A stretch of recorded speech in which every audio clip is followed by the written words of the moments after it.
Jelema nu mere moal kudu susah sakitu. Jelema nu mere moal kudu susah, tancepkeun ka jero hate. Tanamkan di jero hate, pelakeun di jero hate, jeung kudu daek bural beres salila hirup sebab ieu dunia teh bakal ditinggalkeun. Nu mere moal miskin, moal susah ku sebab mere eta beti guru kula.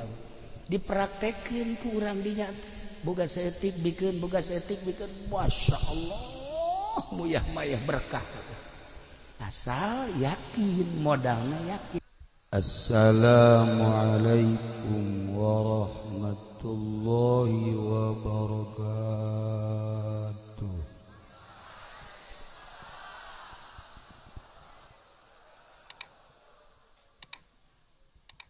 Alhamdulillah.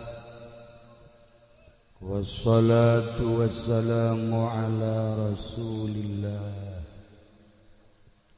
Muhammad ibn Abdillah wa ala alihi wa sahbihi wa mawalah amma ba'd. Faqala Allah ta'ala fil Qur'anil Karim وهو أصدق القائلين أعوذ بالله من الشيطان الرجيم وذكر فإن ذكرى تنفع المؤمنين الآية. Langkung tipayun urang sami-sami nyanggakeun puja sinareng puji ka Gusti Allah anu Maha Suci, muparantos masihan tina rupa-rupa nikmat ka urang sadayana, terutama nikmat anu kacida pisan ageungna nyaeta nikmat iman sinareng Islam. Shalawat sinareng salam mugia dilimpahkeun ka junjunan alam Kangjeng Nabi urang, Kangjeng Nabi Muhammad sallallahu alaihi wasallam, katut ka para kaluargina oge ka para sahabat-sahabatna rauh para tabi'in atba' tabi'in al-mukarramun, para alimil ulama, para asatidz, para tokoh masyarakat, bil khusus kapun guru urang sadayana, kasepuhan urang sadayana, kersana ama di dieu urang doakeun mudah-mudahan mantena dipanjangkeun yuswana, dipasihan kakiatan ku Gusti Allah Subhanahu wa taala, biasa nyaangan ahli-ahli saantero nagara Banten. Oge kakersana Kiai Haji Daud, Kiai Haji Badru, Kiai anu sanesna anu alhamdulillah katingali ku simkuring ku urang sadayana nu sakitu seueurna. Urang doakeun mudah-mudahan para kiai dipasihan kakiatan, paranjangkeun yuswana, dibere ku Gusti Allah jala lembar, anu lain kiai mah ulah teu. Oge ka kiai anu ti Tangerang, alhamdulillah aya Kiai Ato, aya Kiai Uding, Kiai Haji Hamid, terutama Kiai anu tos maklum di planet alhamdulillah di luar planet dunia terkenal sebab di kalangan setan terkenal.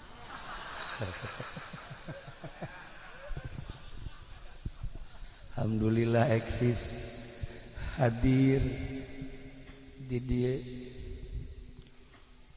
oge ka sahibil walimah guru simkuring rerencangan simkuring sekaligus murid simkuring kumaha cenah ngitung nata sih. Kiai Haji Jamaluddin urang doakeun serta keluarga Kiai Haji Asep sadayana we mudah-mudahan aya dina tangtayungan Gusti Allah Subhanahu wa taala. Aparatur pemerintahanana sipilna militerna nu dina kasempetan ieu hadir sami kusim kuring dipihormat. Para korin alhamdulillah kagagas kuring ka suara-suara kori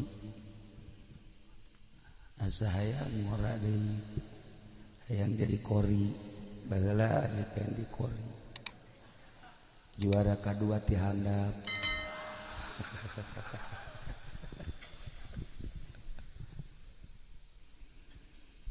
Kalayan ngayah ti Gusti Allah alhamdulillah khususna sim kuring umumna urang sadayana dina wengi ieu tos aya catetanana kedah kempel di dieu ngareuah-reuah dorong doa ka Kiai Haji Jamaluddin padahal sim kuring tos wanti-wanti haji bisi aya anu ngundang ulah ka Aad DJA DJA Duren Jatuhan Haji Aad ulah mun aya nu ngundang muhun cenah cek Haji Jamal teh muhun prakjana nu ngundang pugu geus diwanti-wanti ulah tapi nyana ngundang kekeh supaya hadir jangjina mah asal datang bae tapi ieu haju ngaji di dieu maksad azamna mah terek naos terek ngaji terek manggihan Kiai Haji Jamal henteu jasa dek naon tuh kapanggihjeung nyana ieu mah maksud azamna mah kapanggih hayang pendak sareng ama sebab mama teh ama teh ieu murid mama sempur urang geus teu kapendak teu kapanggih jeung mama sempur aya muridna sarua mama Ujang asa kapanggih jeung mama Bakri tuh rubadak ge langsung ka disimkuring teh soal cukup sakitu ge padahal mah tadi derek balik dan kulantaran can dahar aju dahar heula nah geus dahar aju ngaji padahal mah cukup pendak sareng mama Ujang oge sebab eta nu dimaksudna tapi barang ningali di dia Masya Allah seueur jalmi loba jelema kadeleuna masih jelema wallahu a'lam. Kadang-kadang aya anu kasep beungeutna hatena jore aya anu beungeutna jore hatena jore deh eueuh pupurieun tah mah si ieu modelna tah mah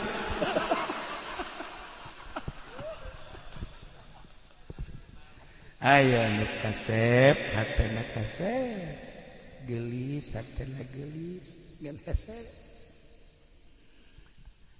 mudah-mudahan urang ku jara di santri terus urang ngaraji urang tawadu dipayungeun Gusti sakieu ayana beungeut mah jadi ukuran sapira di dunia tapi hate hayang pisan bersih bening meureun nu mentak ngararaji teh hayang bersih hate supaya ulah wau jeung bupati supaya ulah wau jeung Kapolres ulah wau jeung Kapolda poe hate wau jeung kitu beneran wallahi besi pajar itu beneran harinya nama wau ka urang masalah yang penting mere duit tuh siapa kantung tuna jore kan bupati bapak pemerintah wau jeung urang presiden sekalipun masalah tapi urang ulah wau jeung manehanana daya jipendi mah sabalikna bupati teu wauheun nya nu ngangsong-ngangsong mentak tadi ge siga jelema padahal juri kan nu jelas balas tutung di dunia mah sarua pada manusia nu jadi pejabat pedagang petani kiai santri ujung-ujung nama hayang menang ridho Allah subhanahu wa ta'ala rek ngaji naon simkuring di dieu jadi dia mah kiai hungkul komo ningali ama mah hese urang mun cara penca da ka mana ngajurus ngajotos ka mana ka tangkis tuh kan ieu mah pan bebejana jago penca teh ye si ieu teh ka kaula teh nu menjaritakeun penca besi bisa Cimande tamat kalong ngampih aya kalau ngampi sok nerembel di siapa haya tapi pernah ngajungkel ku Haji Salim lalagaan ngusruk cekulat itu penca mana ya Allah horenganan sebuah pengakuan mantap terjadi ukuran atuh horenganan tebecus nanau Masya Allah sigana we gagah make jas duit mah teu mawa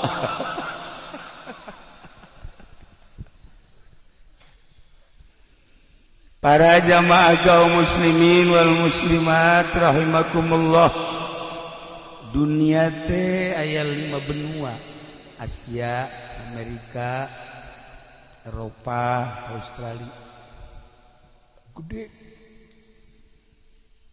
di tengah-tengah dunia teh aya Indonesia Masya Allah terkenal ke mancanegara di Indonesia teh aya Pulau Jawa di Pulau Jawa teh aya Banten di Banten teh aya Pandeglang mantep ternyata Pandeglang teh lain sekedar tenar di Indonesia di Belanda teh tenar di Perancis tenar di Inggris tenar pokoknya masyhur kurang Pandeglang teh maling tenar bisaan orang Pandeglang maling naon cenah kiai maling daging aya mencit kebo orang Pandeglang makan terkenal nu mencit kebo di Mekah teh nu mencit munding mencit sapi orang Pandeglang orang Arab ge bingung nu kuduna 2 kintal kok jadi sakintal etalah hebatna orang Pandeglang Masya Allah maling ge ka Mekah kamu di Mekah ge maling terus upahana Masya Allah ditanya kunaon sia maling teh udah deket Baitullah babari istighfar tolong meureun nya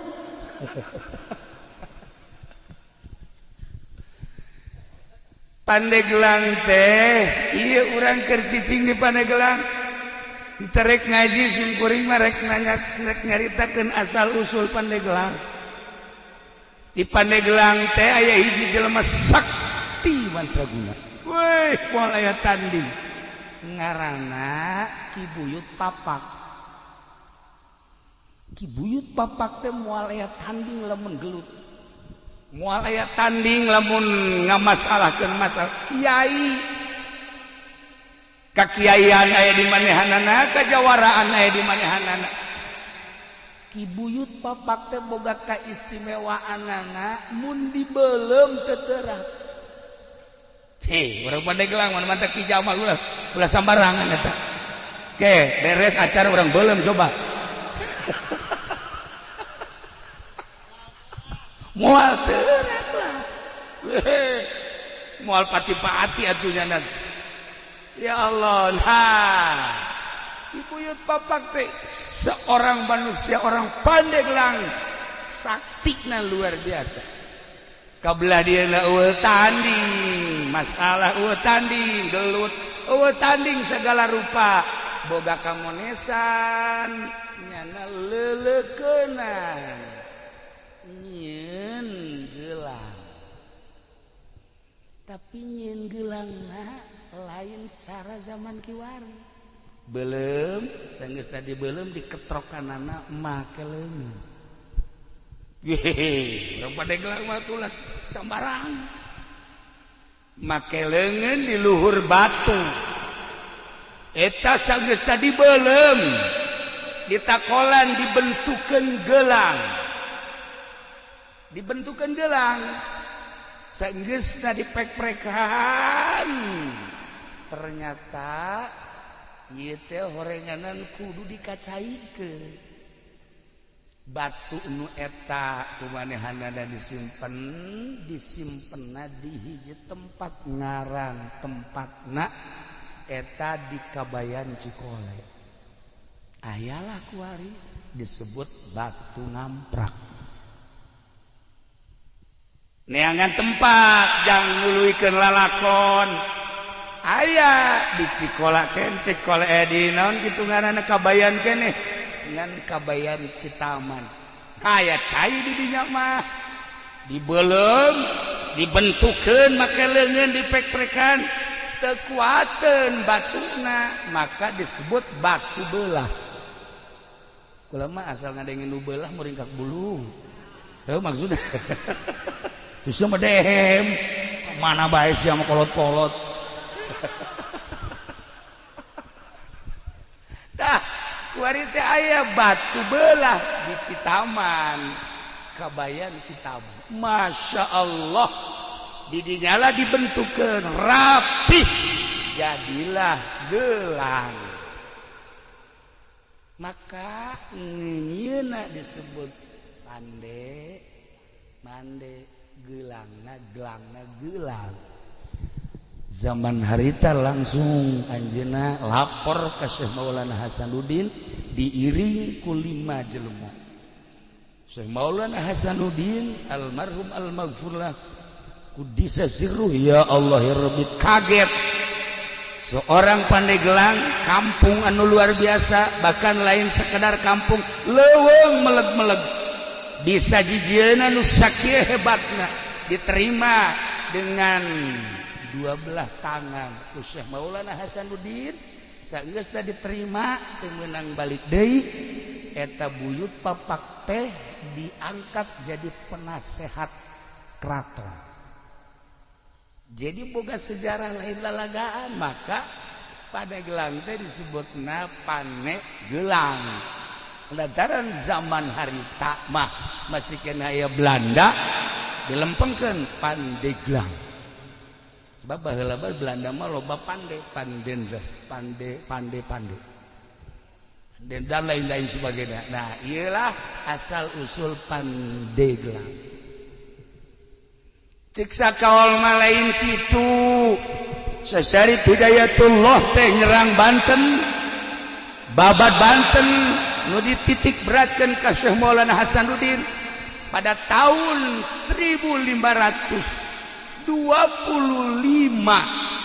berhasil Banten teh dikuasai ku Sasarit Hidayatullah tahun 1570.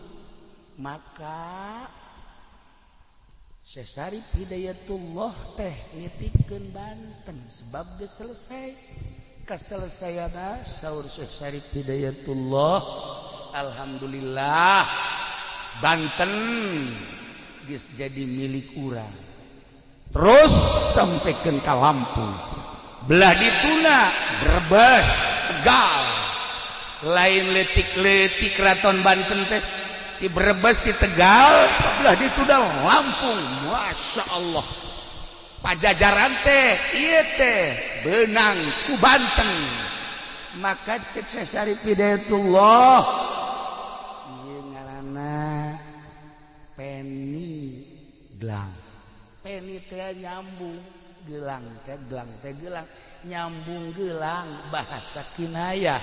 Maksudnya nyambunglah perpolitikan, nyambunglah perekonomian, dibangunlah ku Syarif Hidayatullah perpolitikan atas nama Banten jeung perekonomianana. Maka Banten teh boga Pandeglang lain letik-letik sejarah. Hebat Pandeglang teh, teman-teman bangga orang jadi orang Pandeglang. Boga sejarah dibaca lain sekedar ku orang Serang, lain sekedar ku orang Banten, dibaca di Belanda, dibaca di Jerman, dibaca di Perancis, dibaca di Inggris. Pandeglang teh sejarah internasional dengan nama Pandeglang seperti itu. Wah, Pandeglang. Tapi cekaruhna lain kitu Pandeglang teh. Pandeglang teh sawarehna nyebutkeun ieu teh maksudna dedeleuan anu jelas. Bahasa dedeleuan anu jelas teh negla. Di Pandeglang teh aya hiji lembur ngaranna eta Sang Hyang Herang. Sang Hyang Herang kudu ka amat menyebutkeun nanya bangsa ke modal kos kitu momal nyaho sama tuh. Di mana lembur Sang Hyang Herang teh? Di dinya teh aya batu, daerahna rada pasir. Di mana? Herang. Sang Hyang Herang. Itu nyaho jepes ya. Itu sejarah sih bakal ditembak orang Prancis ya. Di mana? Sang Hyang Herang di dinya teh rada pasir. Didinya aya batu gede, batu teh diesian ku 4 jelema, juruna teh lamun urang kadinya negla katempo ke arah utara, ke arah barat, ke arah selatan, timur, maka disebutna negla. Siapa lamun hayang negla dedeleuan tah ka Sang Hyang Herang.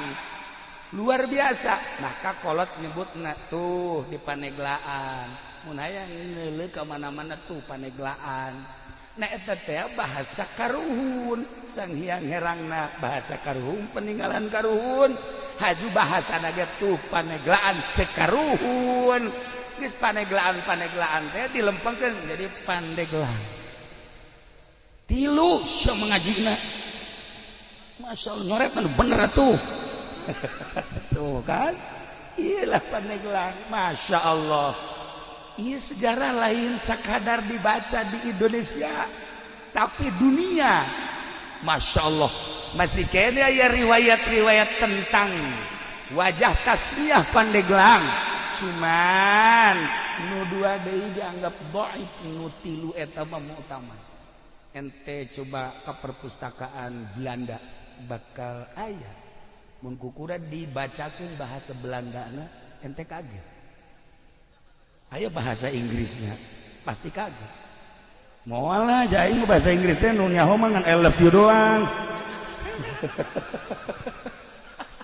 Iyalah Pandeglang. Eta sakadar wajah tasmiyah istimewa. Eta buyut papak teh hirup di keraton jadi penasehat Syekh Maulana Hasanuddin saat kita.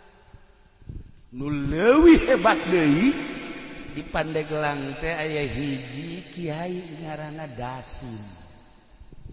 Lamun di Anyar eta teh ngaranna Jasim. Baheula teh Anyar teh lain Anyar, eta teh Sudi Mampir. Baheula teh disebutna Anyar teh Sudi Mampir.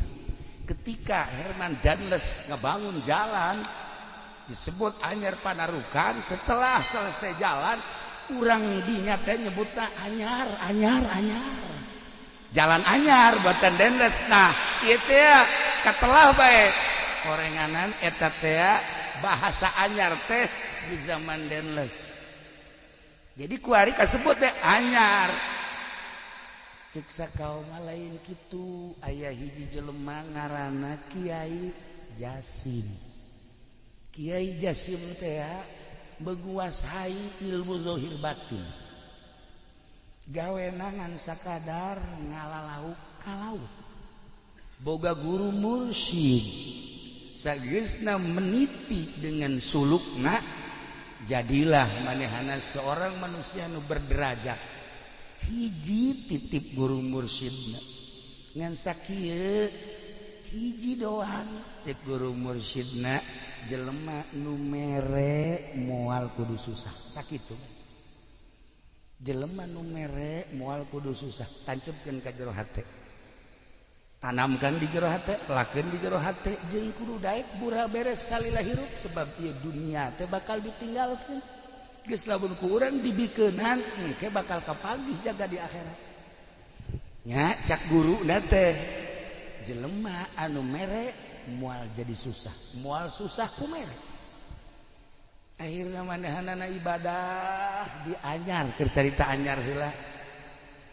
Ibadahna nya nama lain sekedar di darat. Di mana-mana beres ngaji ka laut. Di laut jangkar dikahandapkeun mancing ongkoh ngajaring ongkoh tapi salat ge di luhur parahu terus bae. Jasim luar biasa. Lamun urang nyaritakeun salat di parahu aya nu masantren cara urang kieu teu kaget aya modal ieu. Ndek ku bahasa salat di parahu ayo. Ya di darat ge carang. Ngomong di parahu. Nah iya di parahu ge salat bae. Ya Allah ya Rabbi. Mancing dengan sakadar zahirna we hungkul mancing rek meunang rek henteu ngan lamun bener-bener teu meunang di akhirnya ngadoa ya Allah ya Rabbi ulah datang ka abdi poos ieu balik teh hiji dua mah bere ya abdi jasana jang abdi jang fakir miskin lauk nonjol sorangan. Mancing merek menang rek henteu sebab nyanana salat di luhur parahu. Tapi rek balik lauk nu mana bae hayang diala, hayang dibawa. Sebab lauk eta kan boga aambeula. Saha ieu nu mancing, saha ieu nu di luhur parahu, pasti ieu aing teh digunakeun mangfaat. Disodakohkeun, didahar ku balerea, haju dipake ibadah, lauk ge hayangin. Kula kamari mancing jeung ieu ye. Ya beneran ieu alal hak mancing. Masya Allah barang mancing mulung gede. Sageus meunang suraknya ragag deui. Lauk emas anu kira-kira 5 kilo teh ragag deui. Nya kieu bae. Nanya ka kaula, "Kiai kok ragag deui?" Atuh lauk teh boga aambean, tolol. Atuh nyahoun nya ge. Aduh, kesambarangan lauk teh waliullah mah lamun mancing lauk rabeng solihin lamun ka laut lauk teh hayang dibawa. Ai si ieu mah lauk nu geus aya ge gocokok indih. Ya Allah ya Rabbi kuna asna-asna teh ngirup ngaji. Sholawat atuh maca sholawat. Tailah karena Jasim satu ketika di Jasim asal maghrib memeh maghrib keluar dina laut maksudna geussan mancingna sebabnya jadi imam maghrib. Satu ketika ieu aya angin henteu bisa mendarat di laut. Masya Allah Gusti abdi teh imam di masjid teh di darat teh lamun eueuh abdi meureun jelema teh paburia ya Allah ya Rabb. Sementara angin terus niup teu bisa mendarat. Terserah Gusti abdi mah sebab abdi mah ieu teh diparentah ku Gusti ka modelanana Ki Jasim di masjid ngimaman aya di laut aya. Urang bisa kitu nyandung urang. Geus ya pokona mah moal ka nyahoan ku nu kolot, di nu kolot aya di nu gora terus. Haja Agus mah kula menta jampena kae heula Gus. Tenang lah nu kos gitu mau malah diturunkeun. luar biasa Jasim, Masya Allah. Nah satu ketika anjeunna ngadenge di darat teh budak leutik cerik aya tiluna nu cerik teh ditanya emakna di ieu kunaon budak cerik hampura Pak Jasim kunaon ti kamari budak ieu lapar candahan Masya Allah atuh lain bebeja cek manehanna lauk anu menang di laut langsung dibikeun kabeh kena di dahar bahkan manehanana manitip di besi aya jelema-jelema nu kalaparan anu hese dahar bebeja ka kaula insyaallah kukula dibantu percis ku siapa kita mah kitu mun aya anu cerik bebeja ka kula asal nu cerikna umur 17 tahun cewek deui bengkol bae jelema heran aing mah saireulah Jasim akhirnya Ki Jasim teh terkenal di daerah anyar teh baheula mah sudi mampir keneh ditaluturkeun ku urang dinya boga elmuna naon sih Pak Jasim Kiai Jasim hiji beti guru nu mere moal miskin moal susah ku sebab mere eta beti guru kula dipraktekeun ku urang dinya boga seetik bikeun boga seetik bikeun Masya Allah muyah mayah berkah asal yakin modalnya yakin ieu kan nu hese ge yakin nu hese ge yakin oh lamun menceritakeun keyakinan hesena lain lalaga datang ka segede kieu urang can boga keyakinan keneh bae sebab lamun hudang peuting culak cileuk bae beusi ayam momonon si aya pocong eta karana teu boga keyakinan geus kitu tah ya urang mah kana rezeki bae hampir teu yakin padahal Allah ngajelaskeun dina Al-Qur'an tapi teu daek yakin masih kene meronta kene tah ieu lah Jasim ditaluturkeun ku urang dinya berarti ngamuridkeun ilmu nu dipraktekeunana jelema mere moal miskin nu mere moal susah sakitu bae akhirna muridna loba geus loba muridna nyana ka Mekah berangkat balik ke Mekah Masya Allah ingin masjid di Anyar tah masjid nu pertama ngabangun di Anyar eta ngaranna Jasim mantak besi aya jalan Haji Jasim kuari geus apal dong besi ente ka Anyar ieu teh aya jalan Buyut Jasim eta manehanana nah eta Jasim teh lantaran ngabangun masjid urang dinya nyebutna Anyar Masjid Anyar nu tadina ngaranna sudi mampir kuari ngaranna Anyar hiji sababna jalan menang denles nomor kedua sababna menang Abuya Jasim nu indah deui Dasim mah di Pandeglang kehebatan Dasim ibadahna nya nama di leuweung bae naik ke tangkal kayu sholat di luhur tangkal kayu wih hebat jasa ngadengina mah urang ngeunaheun si ieu ge sok naik ke tangkal buah batur deh beak kabeh naik tangkal kalapa beak buah beak entek si ieu mah geus kitu beungeut kucem kadeulna ieu Dasim istimewa ibadahna zahiran wa batinan mantak di Pandeglang mah istimewa sebenarnya mah Kiai Zohir Ambalaya Kiai Batin ge loba Kiai Zohiron wa Batinan Ambalaya Pandeglang baheula mah urang Tangerang urang Bogor urang Sukabumi urang Cianjur masantren teh lamun encan ka Pandeglang can anggus sebab di Pandeglang mah loba ulama Zohir Batin pokona hebat bae Ki Dasim mah sebab manehana mah nyandung opat lamun ka mamana ieu pamajikanana ngabring opat 3.000 dana mah bageur lamun nu ieu ngalahirkeun ditungguan ku nu tiluan lamun anu kadua ngalahirkeun nu tiluan ieu nungguan ngaropean masyaallah mang nyangungkeun mang nyeseuhkeun dongengna bae urang resep kitu teh bisa mah henteu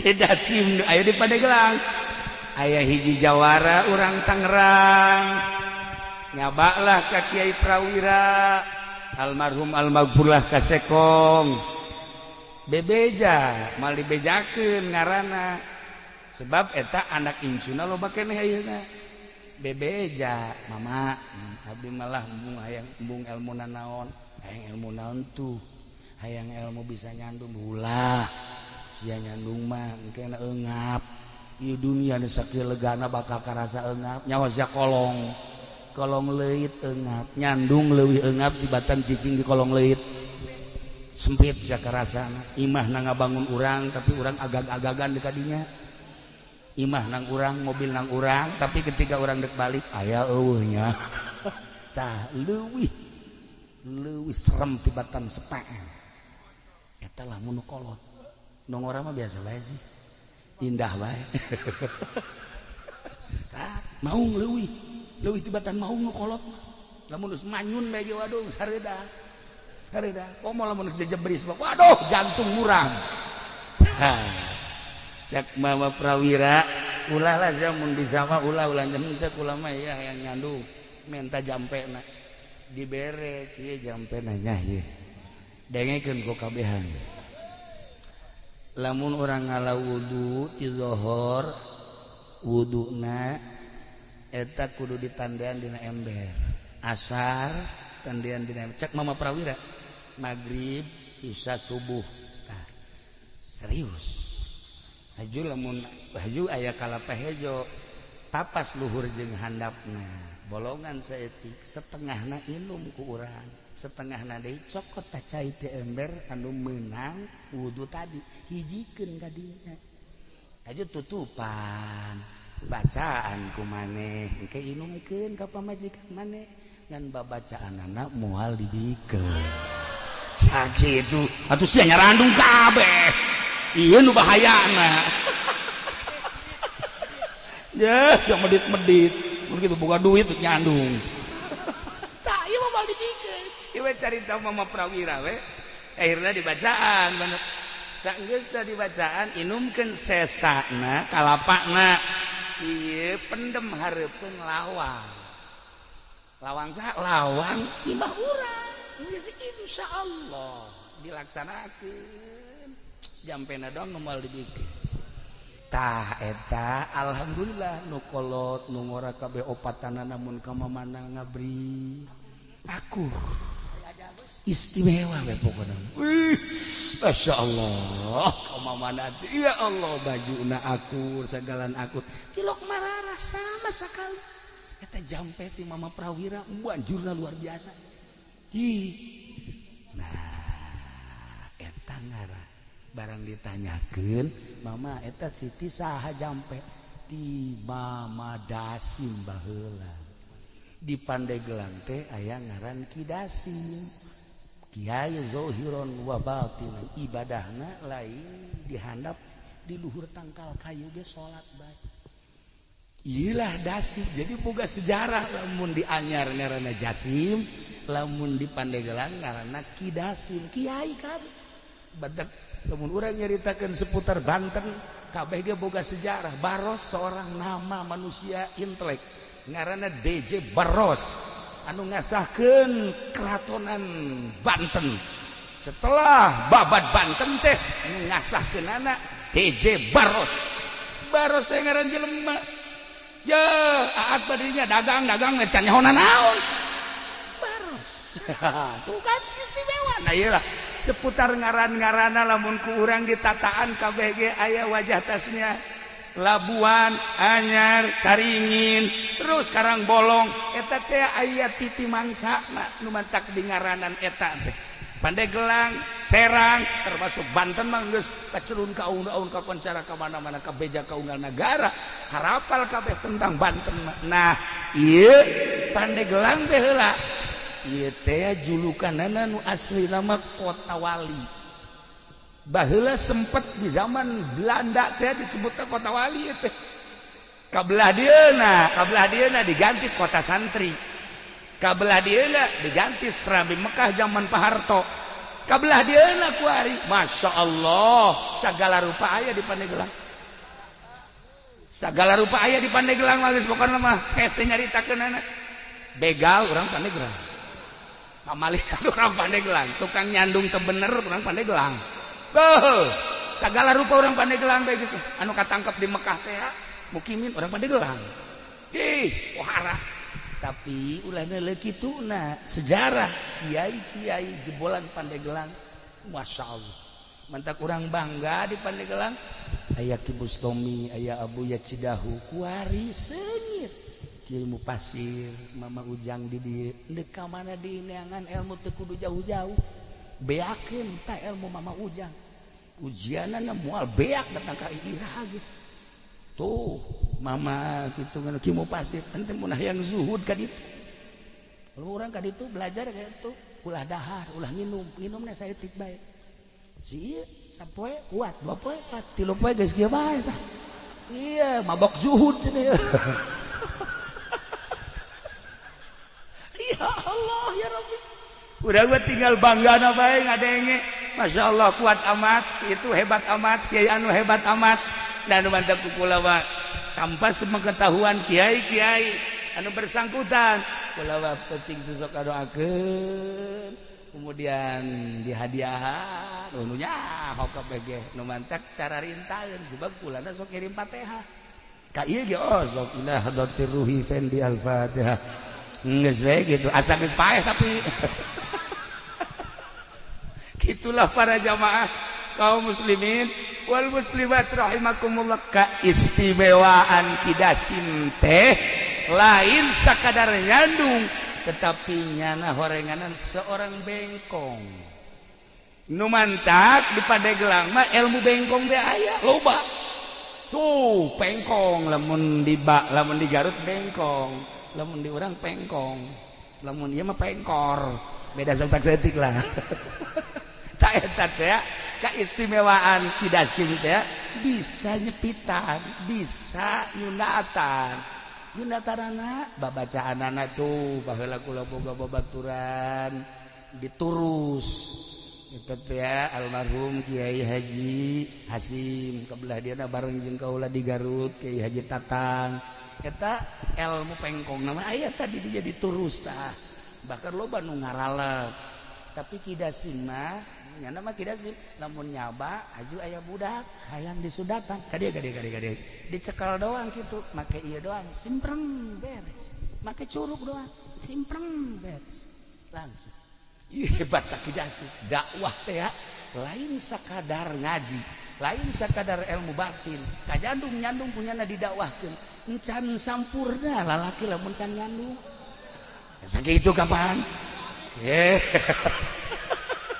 gitu kan asal bisa jampena lamun teu bisa jampena ya ulah daripada haji urang agag-agagan balik ke mana ya ieu imah nangieun nyana isada di sisamling kepada eta teh beres tah ieu kidasim da pandai nyundatan haji nyundatanana mun keur teu mawa alat cukup make curug ya Allah ya Rabb pernah sih ge nyundatan di talian manya nyundatan di talian beres nyundatan bentak teu bentak kieu salah nyundatan tah bawa ke Sunan Rohmat teh belajar nyundatan di Kiai Ali Murtado balik ka dieu langsung dipraktekkeun ku manehanana pohoan nya teu bebeja sakumaha simpreng mah beak kabeh atuh pararaeh jelema berangkat deui nya ka Mekah ka ditu bebeja ka guruna mama kunaon dia kukula mah disudatan pararaeh kabeh jelema emang sakumaha nyundatan atuh beak kabeh ya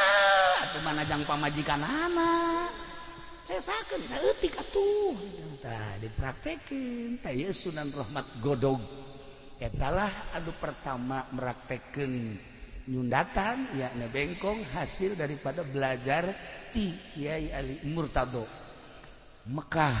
Nah di dia dilanjutkan ku kidasim. Jadi kidasim teh boga sejarah hiji ibadahna lain bae di masjid lain di musola di luhur tangkal kayu ge terus bae ibadah. Nomor kedua pamajikanana opat tilok ribut. Nomor katiluna bisa nyundatanana tilok ceurik budak teh jeung tilok getihan. Cukup simpreng beres. Ya Allah, mun ditolak alan teh kakarake tolak budak terus beres. Sudah karake tolak beres. Tak kehebatan kidasim. Ya Allah ya Rabbi. luar biasa. Pandeglang teh boga sejarah istimewa.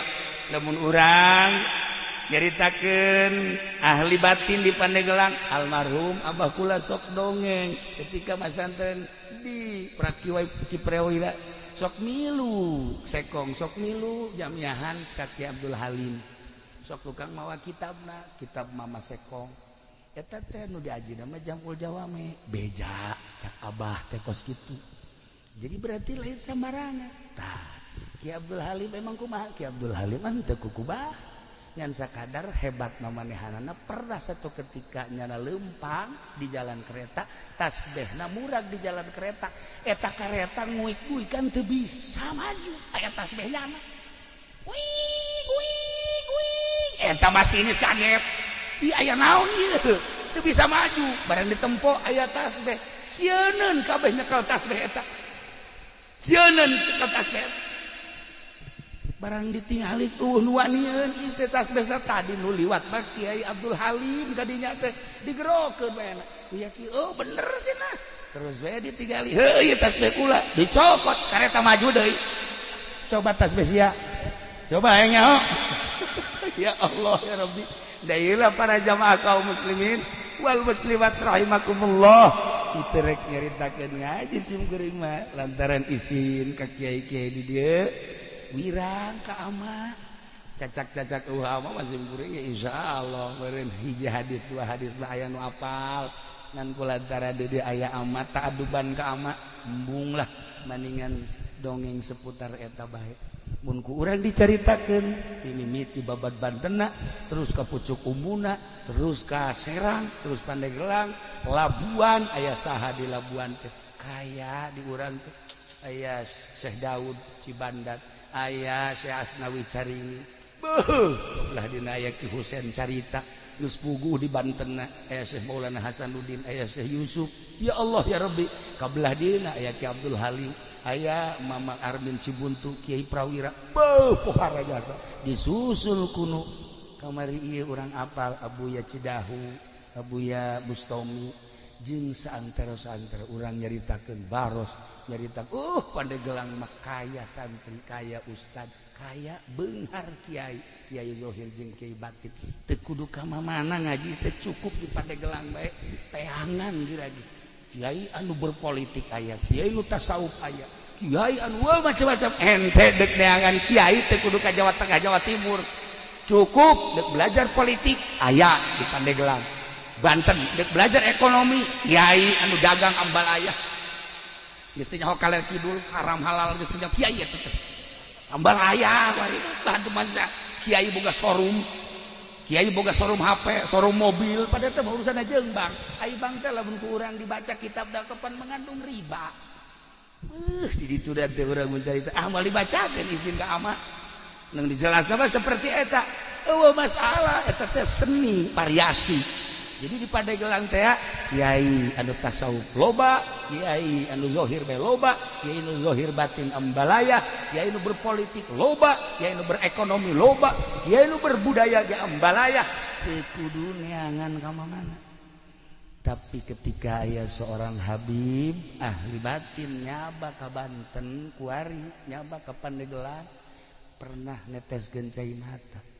Sebab naon? Sebab nyana bisa ngobrol jeung laut ketika nyana ngobrol jeung cai laut ceurik nyana sebab ieu laut teu katahan deuk naik ka dieu Gunung Karang hampir-hampir cak Habib ahli batin nu kukula kuari karandapan Habib teh hiji Habib Lutfi dua Habib Umar tilu Habib Japat Habib Sehan eta bangsa Habib-habib nu waduh aredan edan Allah dari sieu mah edan jahe kolot-kolot geus teu tahu diri mah tuh masyaallah itu beda jauh tuh urang ngobrol saeutik ka mana apalin hate urang katebakeun masyaallah kadang muringkak bulu urang tapi aya satu kebanggaan masyaallah indah jasa urang mun kapanggih jeung Habib-habib nu model kos kitu ngarasa handap diri urang ketika urang amprok jeung Habib begitu.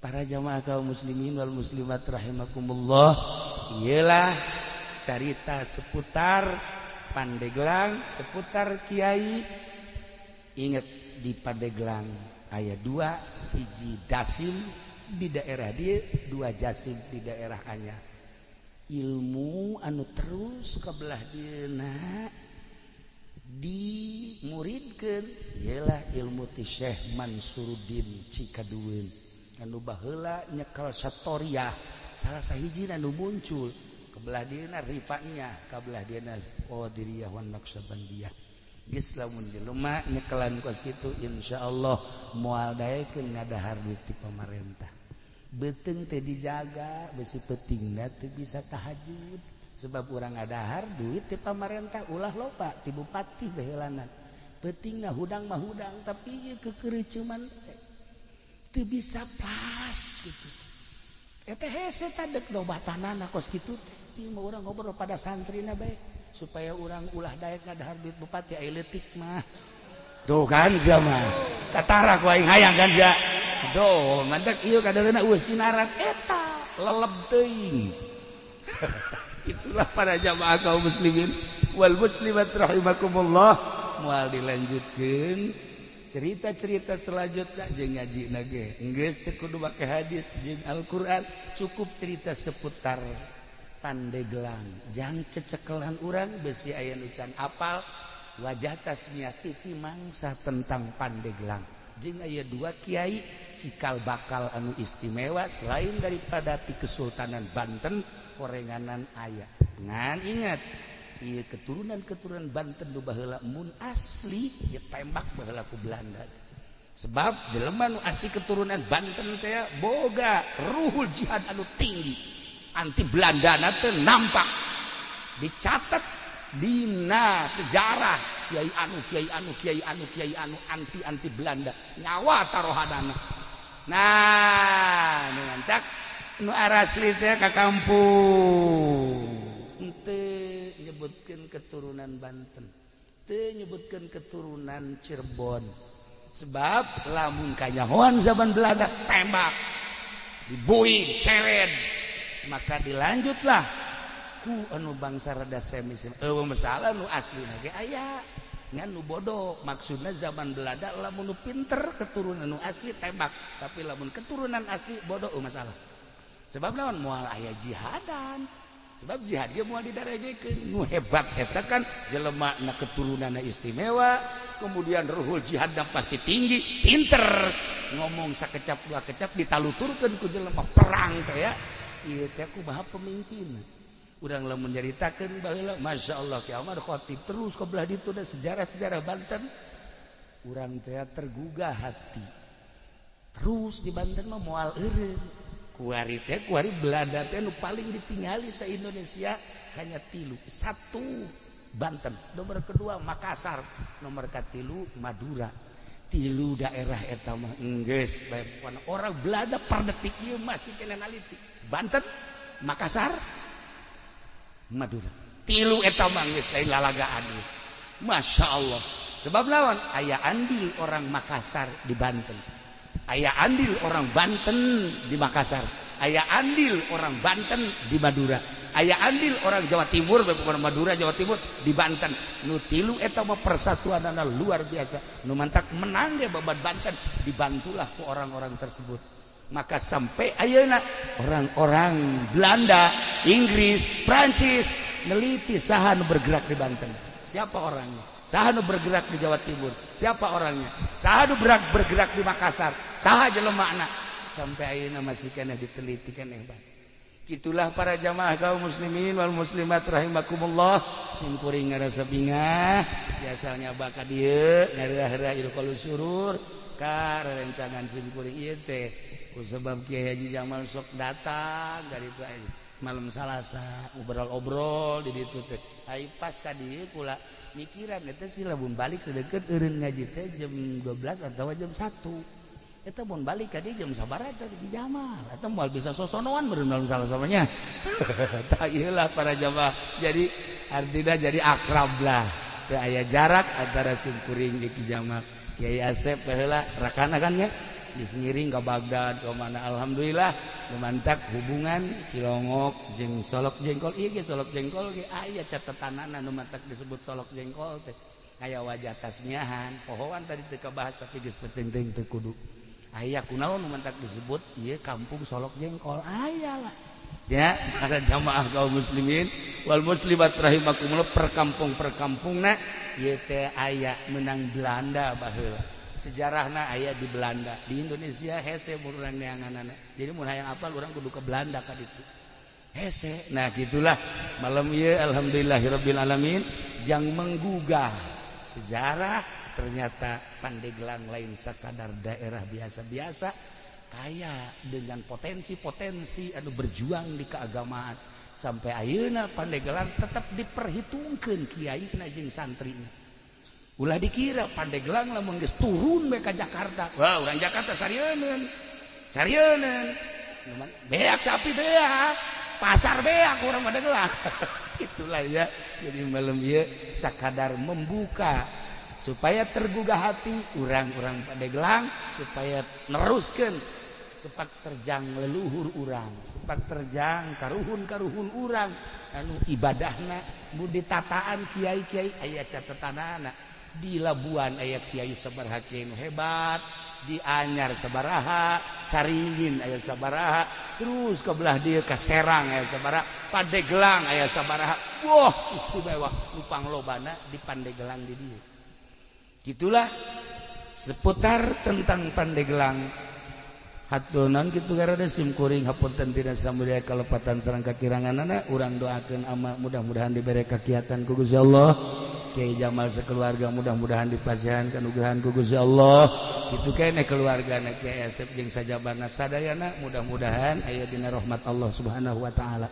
urang nu haladir di dieu di berbagai elemen mudah-mudahan sami-sami aya dina tangtaingan Gusti Allah Subhanahu wa taala doakeun simkuring insyaallah ngadoakeun urang pada silih doakeun dalam rangka lillahi kalimatillah sekemampuan urang pondok pesantren anu dakwah mimbar anu di pemerintahan anu di perekonomian hayu pada babarengan dakwah menuju ridho Allah Subhanahu wa taala terakhir putra Kiai Haji Jamal anu di sekitar urang doakeun mudah-mudahan janten jelema anu saleh bisa neruskeun ramana akina jeung uyutna ka dituna dalam rangka lillahi kalimatillah sakitu ti simkuring hapunten tina samudaya kalepatan sareng kakiranganana wallahul muwaffiq ila aqwamit thoriq wassalamualaikum warahmatullahi wabarakatuh Allahumma shalli wa sallim ala sayyidina Muhammadin fil awwalin wal akhirin wa barik wa sallim ورضي الله تعالى عن ساداتنا أصحاب سيدنا رسول الله أجمعين يا الله يا رب العالمين اللهم ارحم أمة سيدنا محمد اللهم اجبر أمة سيدنا محمد اللهم أصلح أمة سيدنا محمد اللهم فرج عن أمة سيدنا محمد صلى الله عليه وسلم اللهم انفعنا بما علمتنا وعلمنا ما ينفعنا وزدنا علما ويقينا وزدنا علما ويقينا وزدنا علما ويقينا والحمد لله على كل حال ونعوذ بالله من كل حال أهل النار اللهم اهدنا الصراط المستقيم اللهم اهدنا الصراط المستقيم اللهم اهدنا الصراط المستقيم صراط الذين أنعمت عليهم من النبيين والصديقين والشهداء والصالحين وحسن أولئك رفيقا ذلك الفضل من الله وكفى بالله عليما وصل وسلم على جميع الأنبياء والمرسلين والحمد لله رب العالمين تقبل يا كريم فلنسألن الذين أرسل إليهم ولنسألن المرسلين wallahu a'lamu bimuradi engke urang tekan kiamat sanggeusna kiamat tiupan pertama Kangjeng malaikat Israfil alaihi salam niup jelema teh kakaler ka kidul kawetan ka kulon lulumpatan anu keur nyusu anakna dibalangkeun budak leutik keneh kakarak leumpang geus suisan kobo aki-aki mah modar di dinya aki-aki mah teu kudu kiamat ku ari ge titah leumpang dinu panas ge oleng gejebur sorangan mantak lamun perangnya nama engke ku Amerika ge moal ditembak moal nya perang tutut hook senjata nembak nu kieu cek antepkeun lupat sia lupat di kieu-kieu doang moal ditembakkeun hook lur aing geus sia budak beladik goplak nu kan bener kan paeh cenah aki-aki tekudu diangsongan senjata aki-aki mah angsongan sieni urang Lampung. Ayo saya kena naik paeh di luhur Bateng. Nah, ieu ke kiamat beres parae. Ganti bumi rata. Gunung Masya Allah. Mantap kurang lamun jaritakeun ente nyangka gunung teh bakal na angger horenganan tamur meresap. Gunung nuku urang kaciri teger watarol jibala ente neule gunung pajar ente magagah tegak luar biasa horenganan gunung teh lempang tamur meresap percis okos mega bae lempang gunung gengke balempang yuk ku balik hati sampai lelempangan kali kakak aju watarol jibala qamidah disangka gunung teh teger kuat horenganan tamur marasahab leeh nana gunung sakitu tegerna leeh kok masih Juned aju ganti rata laut gunung kobe wah geus diterjemahkeun ku Raden Oma Irama kiamat terjadinya jadi presiden. Masya Allah gunung-gunung yang tinggi menjulang hari itu akan dimusnahkan. Wah pohara jasa Masya Allah lautan yang dalam sarua bae eta kos kitu jana beunang di Quran masalah eta. Ya Allah ya Rabbi beres kabeh kuari hujan teng tiup roh ku malaikat Israfil saat merelentis kostoge cal roh ararasu ngeguruh jelema nu tadina sepi eueuh sasah wabeh poe kullu man alaya fan wa yabqa wajhu rabbika dzul jalali wal kullu man 'alaiha fan wabeh aya di bumi langit rusak modar kabeh wa yabqa wajhu rabbika dzul jalali wal ikram hanya Gusti Allah sorangan nang tangan Gusti Allah limanil mulkul yaum can jadi raja apa ieu ai raja Mesir raja Mekah raja Yaman raja Indonesia udang ngaku saya jadi raja. Hah? Kayak udang, Jokowi udang. Prabowo udang, cak Prabowo hirup kene mah can nyaho. Bawa jadi henteu, itu bayar tuh geus. Coba Soekarno, udah. Kayak di udang ke. Pak Harto, udah. Gus Dur, saya kan dilengserkan. Cak Gus Dur, ya saya emang gak ada tanggung jawab bukan dilengserkan. Kalau saya lanjut baru saya tanggung jawab. Untung saya dilengserkan. Ya udah, cek malaikat Israfil tenang, Dur.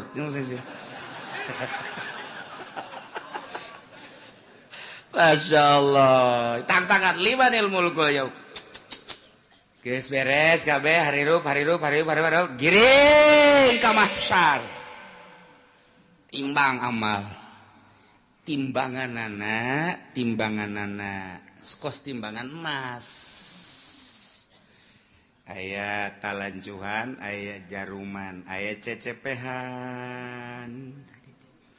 Cecepeh nu sabelah langit jeung bumi mun dieusikeun ka dinya asup. Nu sabelah deui geus teu kabagian jadi kadegeun di asup. Ngan ku gede genana cecepeh. Ari nu deuk ditimbangna sagede Juned. Leutik kan. Ku gede-gede amat deuk ningalikeun jeung nembongkeun ka maha kuasaan jeung maha dahsyatan Gusti Allah Subhanahu wa taala. Jelema digiring di berbagai negara kabeh ka mahsyar. Di mana letak mahsyar? Letak mahsyar teh Masjidil Aqsa. Berarti di dieu boga sejarah, dunia boga sejarah, di akhirat ge boga sejarah. Masya Allah karim. Iyalah. Ye nu deuk dicaritakeun. Rantung jelema kabeh. Malaikat Jibril cicing di tengah diharap kangjeng Nabi urang. Malaikat Jibril Mikail di belah katuhu. Jibril Mikail Israfil belah kenca anjing Nabi dihareup plak kumpulkeun ku Gusti Allah falanas'alanna allazina ursila ilaihim walanas'alannal mursalin. Cek Gusti Allah aing bakal nanya alladzina ursila ilaihim ka umat-umat anu diutus para rasul.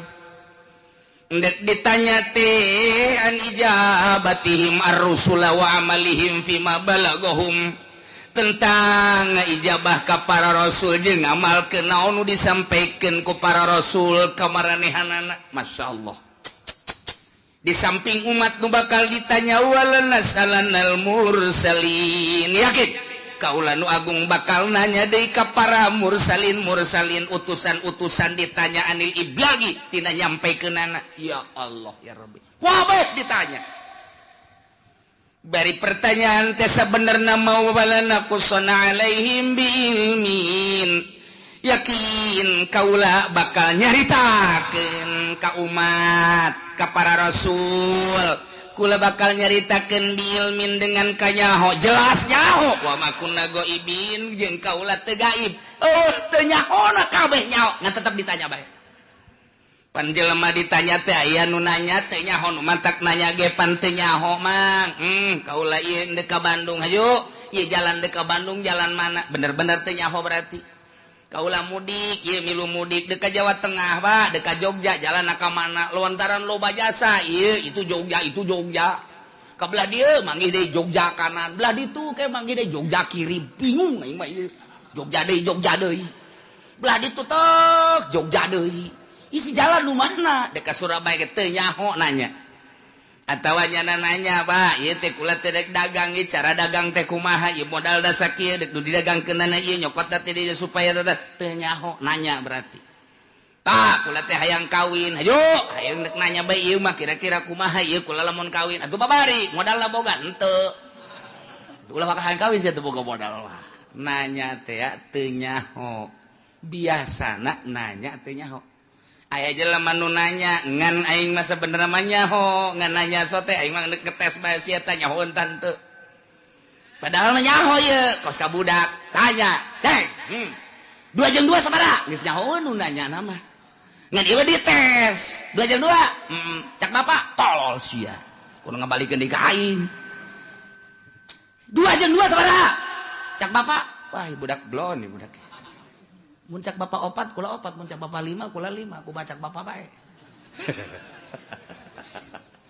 nyaho ye nu nanya nama guru ka murid nyaho nu mantak nanya teh dites berarti nah aya deui nanya teh ngajejeleh boga anak minta duit dibere tah 1 juta yo meunang saminggu minta deui teh jang anu bere deui minta deui dibere deui geus ka 5 kali ka dieu sia cicing sia dieu tiup hai aing geus sabaraha kali mere duit ka sia bego teu meunang tah anak atuh hitung bae ku bapak ditikem sia ku bapak goblok atuh nyahoeun bapak ge ieu geus mere duit sabaraha kali ngak sudah deuk dipake naon tah duit ieu sia di dinya pertama sia ku aing minta dibere kadua dibere aju minta deui dibere tah aing nanya ka sia geus sabaraha kali aing abah ge mere duit ka sia teu meunang teu hitung bah teu meunang jalain kos kitu teh mah maksudna nyarekan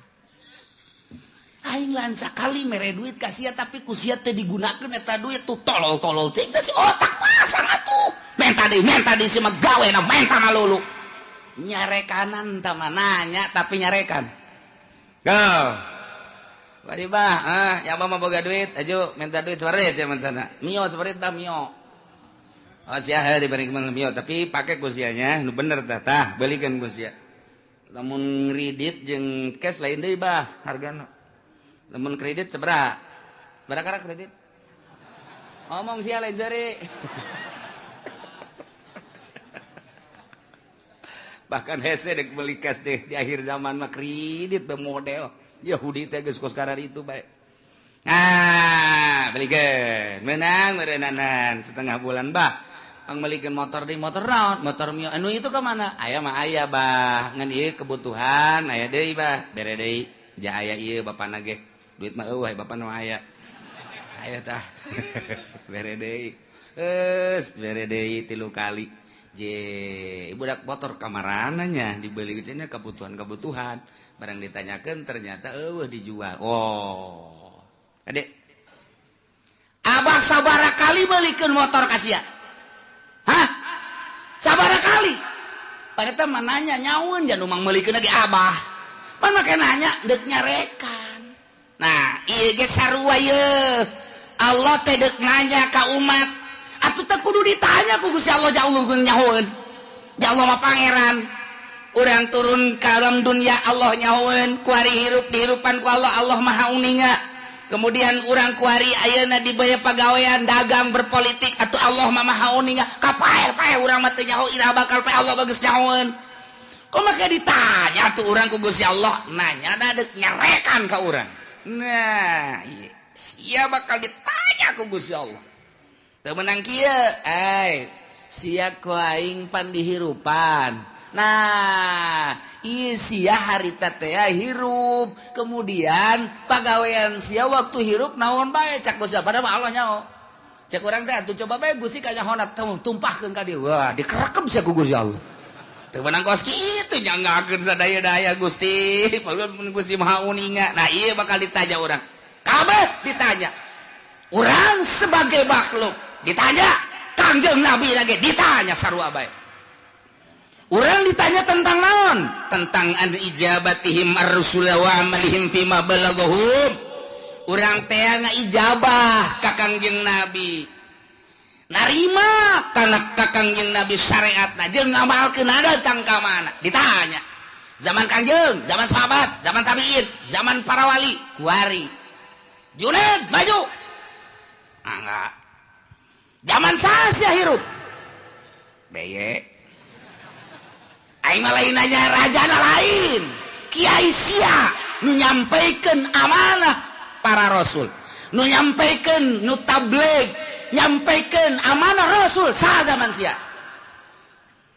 abdi harita teh kitu mui abdi harita di kecamatan mah kitu Kiturmudi naiknya ke kabupaten ju naik dinya ke provinsi pernah nyampaikan ai dibayar nyampaikan ai henteu mana mana mui panggil mui ih kuari nyana ngeungeunahana mui nagara sia saha harita mui abdi aya orang kronjo agel iya nu formal nu formal dipanggil eta mah geus teu bares tah mah lantarannya nama ngomong aya dibayar teu ngomong teu dibayar teu ngomong dibere daek ngomong boga jabatan teu boga jabatan teu daek ngomong ieu mah anu berkeliaran bae sa nah aya digigir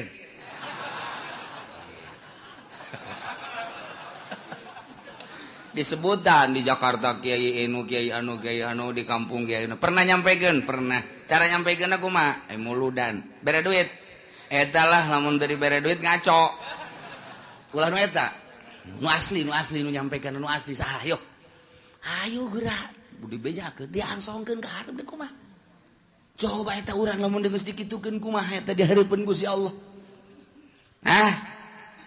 sia zaman ieu pernah nyampaikan nyana bahwa Nabi akhir zaman Kangjeng Nabi Muhammad pernah kemudian naon nu disampaikan ku manehanana rukun wudu rukun salat dan syariat lah dain sebab bener coba tanya kiaina ditanya deh siapa pernah nyampaikan bener nyampaikan lagi dah bae ai diondang muludan sok diberkatan aya mun teu diberkatan di buledan moal kadinya deui wah teu beres ya aduh masyaallah lah ieu bakal caritakeun secara global bae umat bakal ditanya tentang narima syariat ti Kangjeng Nabina nya atawa henteu aya apa henteu ditanya, hai umat, pernah henteu Muhammad nyampaikeun amanah ka anjeun tabligh risalah? Wah, jelema bur kabeh ngomong, aya nu pernah, aya nu henteu. Ai Islam kabeh nyaritakeun pernah, kafir mah henteu, kan bela dirinya. Cak Nasrani teu pernah, kami mah teu pernah sampai berita-berita kebenaran Muhammad, teu pernah sampai Muhammad nyaritakeun tentang syariat, teu pernah. Nasrani Yahudi kabeh wah bangsa encek kabeh ngararomong engke mah kuari nyana baru teu beuteungna engke mah nyana di ditu pias teu pernah nyampeikeun umat kaula teu iman ge ka Gusti teu iman ge ka Muhammad berita nyampeikeun maka uranglah jadi saksi tuh wah pacencongan urang jeung urang tidinya lah al yauma nakhtimu ala afwahihim wa tukallimuna aydihim wa tashhadu arjuluhum bima kanu yaksibun. Rame atuh Bang. Wah, encek kampung Melayu ngomong. Hanya. Geus teu make hayah kampung Melayu mah. Encek RRC bener. Nu kampung Melayu mah geus pohon, bapak bahasa encek lagi geus teu bisaeun. Eta mah nya encek, nya susah. Ya Allah, nya di neraka saneng-neng rugina ka bina-bina. Hehe, pohara jasa. Ari tatangga nama nu Islam sanajan nyana ka neraka pan bakal dikaluarkeun. Tatangga si encek. Milu nyana digawe jeung encek. Tapi kan nyana lantaran aya imanan tetep dikaluarkeun untung kan. Nu ieu wala nas'alanna alladzina ursila ilaihim ditanya umat tentang nerima atawa henteuna ka para rasul. Jeung sanggeus nerima ngamalkeunana.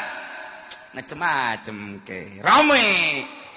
Wala nas'alannal mursalin para rasul ge ditanya Adam ditanya Idris ditanya Kangjeng Nabi Nuh ditanya Kangjeng Nabi Sulaiman Kangjeng Nabi Isa Kangjeng Nabi Musa Kangjeng Nabi urang ge ditanya nyampekeun apa henteu Masya Allah padahal mah Allah teh nyahun falanakussanna alaihim bi'ilmin wa ma kunna Ibi tegaib nyaho ngan dek hayang nyaho coba datang ke mana bari dek ditaubeh di memeleh di jejele aya jelema anu abdi mah ieu hirup teh di zaman SBY kiai na harita kiai pulan abdi mah teu pernah ngadengi nyana nyampeikeun ore cok jelema teh falanakussanna alaihim ilmin cak Gusti Allah nyaho aing ge sia teu ngaku datang tablighur risalah melalui kiai anu siana cek Gusti Allah nu teu ngajading teu ngadenge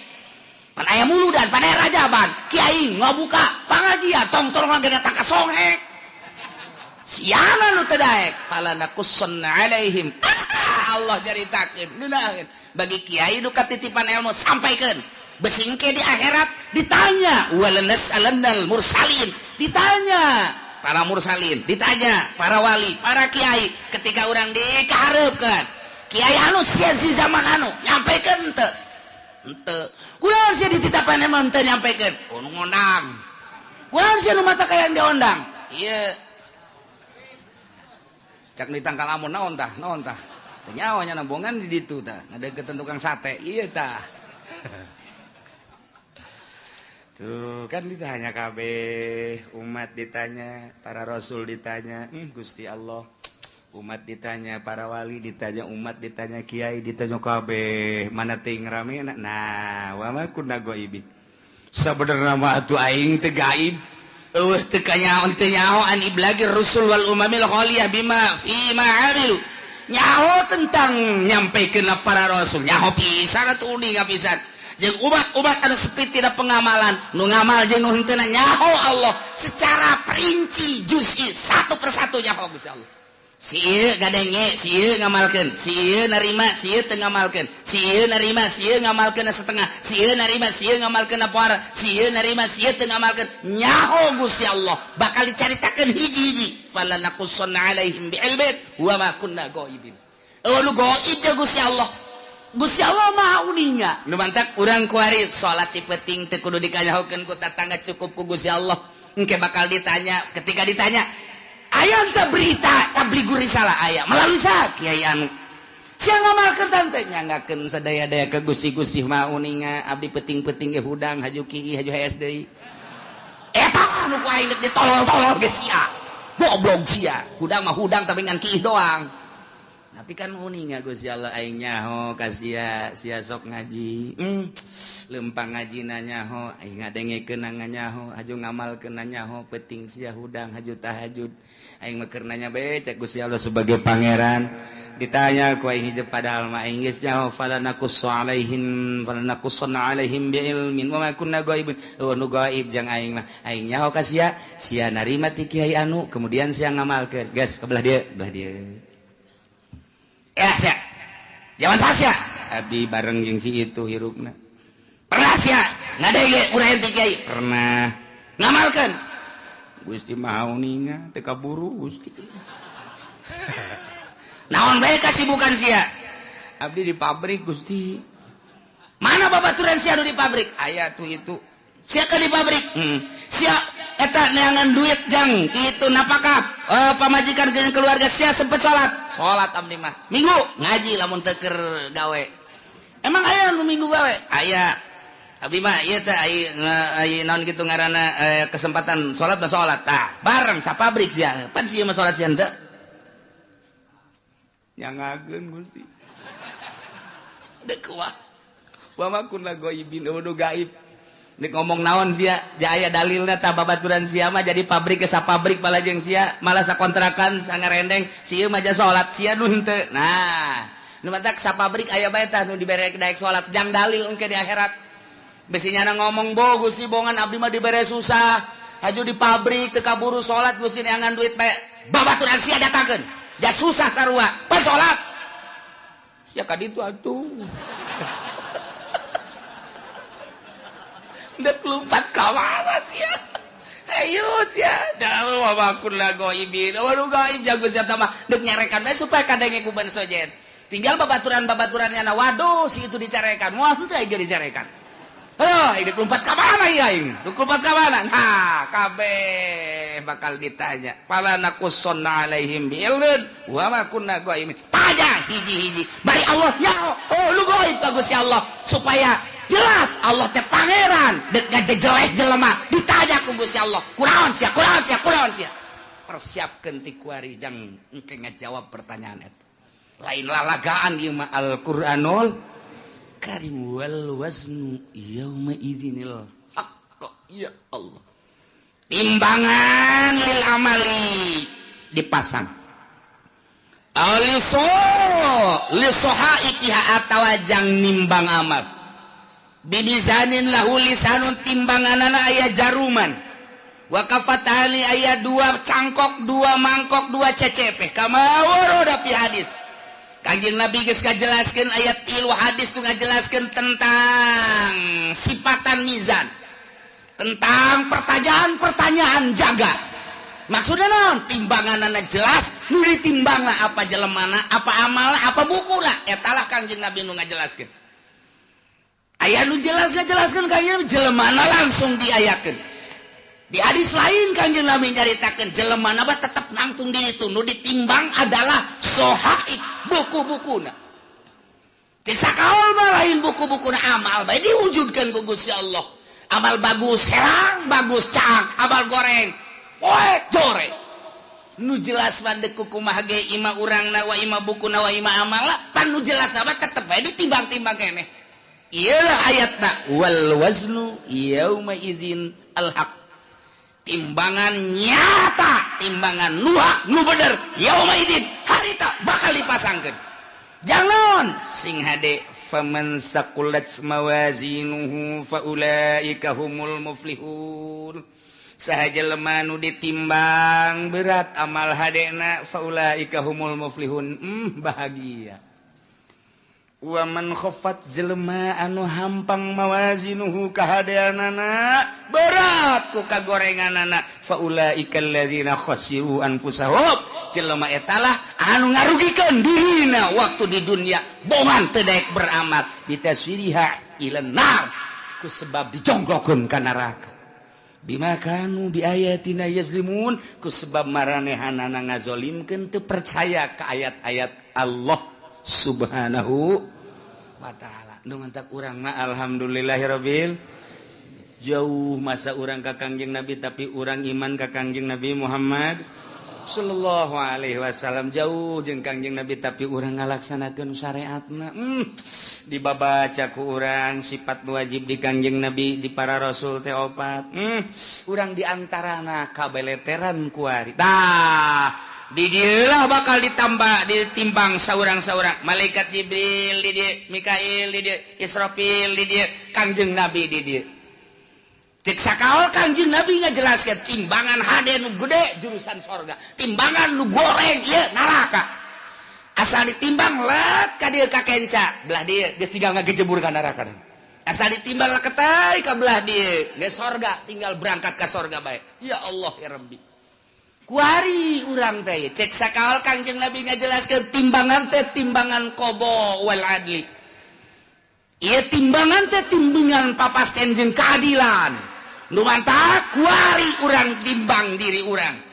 Kuari kurang kudu timbang kejujuran jeung keadilan urang geus datang ka mana urang nuturkeun Kangjeng Nabi geus datang ka mana ngalaksanakeun syariat Kangjeng Nabi ketika ditimbang kurang bera rasa aing lamun ditimbang berat mana ye ti mata bae mata ye lobaan dipake neuleuh Quran apa lobaan dipake neuleuh TV kurang bae timbang kuari ye qada wal adli kuari cek Kangjeng Nabi timbang maneh merenung Celi lobaan pakai ngadengekeun musik apa lobaan pakai ngadengekeun urayan-urayan hayo coba hayo apa lobaan ngadengekeun anu hasud ka urang anu ngomongkeun ka urang apa lobaan make ngadengekeun Al-Qur'an hadis kalam ulama timbang ku urang sorangan bari merenung kieu urang timbang ku sorangan bae hayo geura leungeun lobaan pakai nyekelan naon ieu leungeun hayo sia leungeun apa nu teas-teas apa nu hipu-hipu sia leungeun timbang ku sorangan urang komo nu geus kolot mah maningan ge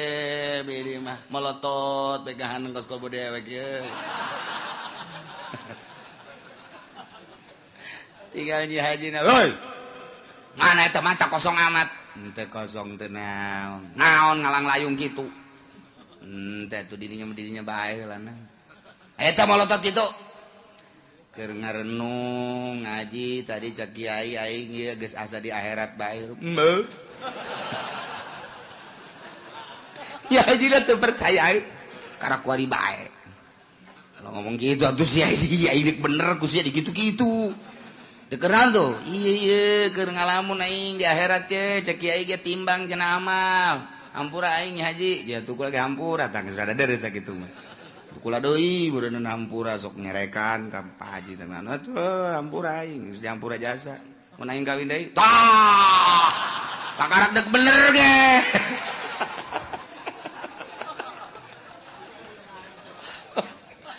tah urang ngarenung ieu aing lamun ditimbang kuari andai kata paeh aing ye ditimbang beratan ka mana mulai urang ngurucut cai mata Gusti tibalik datang ka kuari Gusti Allah nyaritakeun kahirupan para rasul nyawa ditarohkeun jang ka Allah terus di para sahabat nyawa ditarohkeun abdi manarohkeun harta ge ku pait-pait teh di zaman para wali songo eta teh perang nyawa tarohanan urang lamun zalah ka Kudus masyaallah jana mapan balik teh dicacag nuku urang kuari di zarahan di Kudus Sunan saha ngaranna Kudus tuh siapa jarah bete nyawaran ayo kiaina poho buku aing ge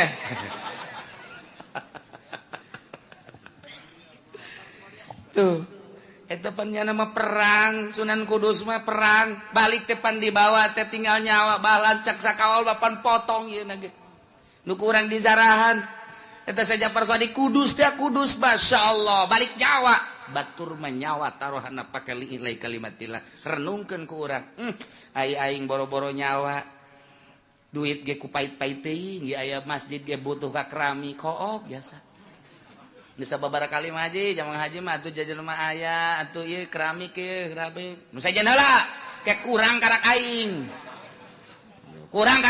hayo heula nu sajen heulanan besi teu kabagian beramal nu sajen eta ngomong hebat jasaban Ayo orang babarengan nelanan nu sajen bae geus beres gaji. Ieu mah jangan beres keramik. Alhamdulillah tuh. Geus gaji neraka tah mah. Kuduna ge nu sugih mah lain kitu. Haji, ieu keramikna kumaha ya? Saha anu geus siap keramik? Batalkeun. Batalkeun geus. Pak Haji, duit loba di bank, anak geus di ngaranan. Ari Pak Haji na aing mah teu boga duit. Sial tak Ki Haji. Tolol, emang nu sugih mah kos kitu bloon. Batur bae dikesek-kesekeun. Tah, hayang urang mah hayang ngadenge tuh geus kitu. Mang anu sekian meter, mang anu sekian meter, mang anu sekian meter. Geus aya sabaraha eta? Aya 20-an mah. Bejakeun ka mang anu lain teu butuh kitu nya. Dieu mah deuk ku Pak Haji bae kabeh. Sapira 500 meter. Lah, sabaraha kebon 500 meter. Geus tuh, jual ke buat tetangga habak beres. Oh, bener lah Ki Haji. Dasar pelit-pelit bae. Tangeunaheun urang ngadengena. Bejakeun, gas. Dulu sadaya hampura ieu mah deuk ditarima bae nu 1 meter 2 meter ngan ke dialihkeun ka nu sejen sebab ieu keramik ditangkes ku Pak Haji anu. Oh, maksudna abeh henteu kesel deui cek jada teh aja ieu mah duitna aya naon teh alhamdulillah atuh. Nu kami mah deuk sakanaonkeun bae kan ngeunah. Ngeunaheun teh mun aya di lembur nu kos itu. Ieu mah henteu Pak. Ayo halaeun ke kurang aing. Kurangna 1 meter eta nu dimaksud ku aing. Aduh, ya udah. Sugih dur-dur pet kos ge patah. Ialah wal waznu yauma idzinil haqq fa ulaika faman saqulat bawazna Kangjeng Nabi na di dieu. Maksudna naon eta Kangjeng Nabi di dinya cicing. Ya Allah ya Rabbi Kangjeng Nabi lain samaneh. Ketika ditimbang umat Kangjeng teh ti heula pan al awwalun al akhirun umat Kangjeng Nabi teh pandeurina diayakeun pangheulana ditimbangna. Kangjeng Nabi di dinya sabelah Kangjeng Nabi cicing di cukang neraka jahanam. Masya Allah, lain lalagaan Kangjeng Nabi memang kumaha. Begitu ditimbang teh nu kadeu ku Kangjeng Nabi leket teh ka kenca Kangjeng Nabi nyekelan surat ulkoh ngaranna tek. Gegera dikerjakeun. Naon cak dibel ulah bomong. Berat antah tadina ka ditu kok jadi ka ditu. Salam. Surat leutik mah eusina la ilaha illallah Muhammadur Rasulullah eusina eta tah. La leutik jasa surat. Asal ketei ka ditu. Naon teh cak dibel ulah leuwih lagi. Nu penting salamet bae. Sada senang jasa urang boga Kangjeng Nabi modal kitu senang. Mun aya presiden nu kos kitu mantap jasa tah. Ya Allah ya. Bahkan sinar sholawat maka deuleu begitu dek ditimbang tak timbang leket teh ka dieu maneh kadeuleu ku kaula cek Kangjeng Nabi ai Tuhan saha ma ahsanaka wajhaka wa ma ahsanaka khalqaka saha ieu kasep amat jeung bager amat ana nabiyuka Muhammad. Oh ku kaula kadeuleu maneh sok maca sholawat 11 ta salat. Saeutik jasa cek ya na. Kaduhung aing 11 baheula isinya diomongkeun di hareupeun jelema. Cak batu deh 11 doang. Geus kajeun 11 ge lantaran saya istiqomah, geus begitu ditimbang tek teundeunan sholawat ka dieu. Oh, 11 bae kuat ka salamet. Tas salat 11. Nyana nanya heula, "Masana?" Wajhaka kasep amat Tuhan saha jeung tita tadi tutulung bae. Ana nabiyuka Muhammadun. Oh, pohara ieu. Kaciri ta nu sok baca sholawat mah ku Kangjeng Nabi, kaciri sidar sholawat. Nah, geus disalabat-salabatkeun mantap kuari ulah-ulah cicingeun. Geus kolot poe Jumat geus jam 10 ka masjidna ieu teu bisa jam 9 mah. Teangan di dinya tihang jang nyalan deui.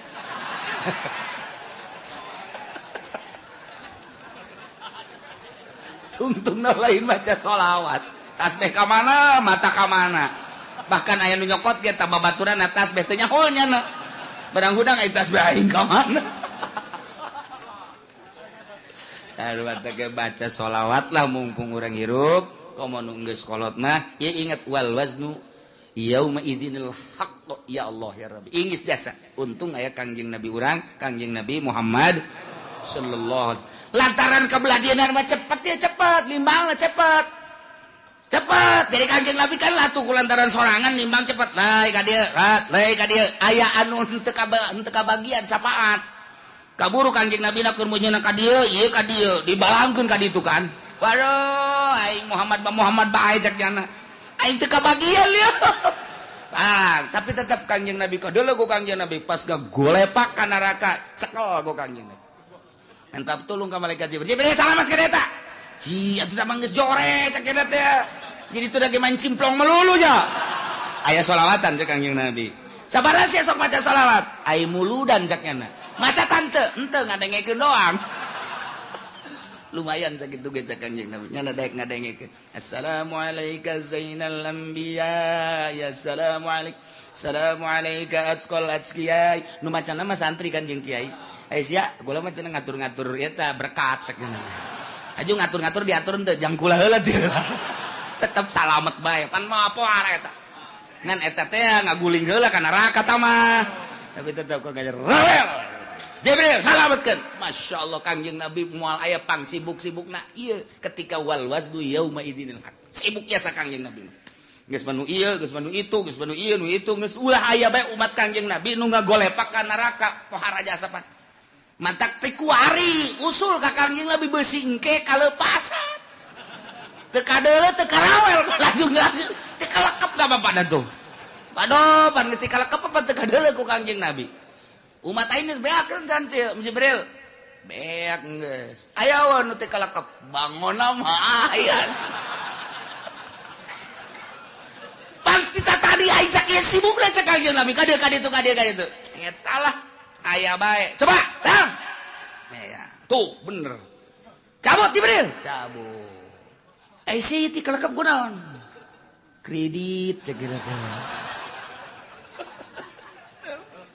Lewat ketik wari urang lobakeun maca sholawat ka Kangjeng Nabi Muhammad sallallahu alaihi wasallam apalkeun ayat ieu mah ieu jang supaya urang merenung wal waznu ari timbangan yauma izin nalika dipertanyakeun umat jeung para nabi yakni yaumal qiyamah al haqu timbangan nu jelas nu hak nu nyata bakal dipasangkeun urang bakal ditimbang ima urangna langsung wa ima amalna wa ima bukuna nu bakal ditimbang nu jelas deuk mamana ge pasti ditimbang renungkeun ku urang aing mun ditimbang beratan mana haju Kangjeng Nabi neuleuh tah henteu ka aing saat eta mun urang ditimbang bagus nikmat amat ketika urang ditimbang goreng haju Kangjeng Nabi neuleuh tetep ku Kangjeng Nabi diamankeun ieu nu rempan mah timbangan urang jore Kangjeng Nabi na teu neuleuh ka urang apa teh kalekep eta tah ieu teh nu dikhawatirkeun beusi ti kalekep doang masyaallah mudah-mudahan urang kabehan engke katingali ku Kangjeng Nabi urang disafaatan ku Kangjeng Nabi urang sehingga urang kabehan salamet di bawah bendera Kangjeng Nabi urang Kangjeng Nabi Muhammad sallallahu alaihi wasallam walaqad makanna wallahu a'lam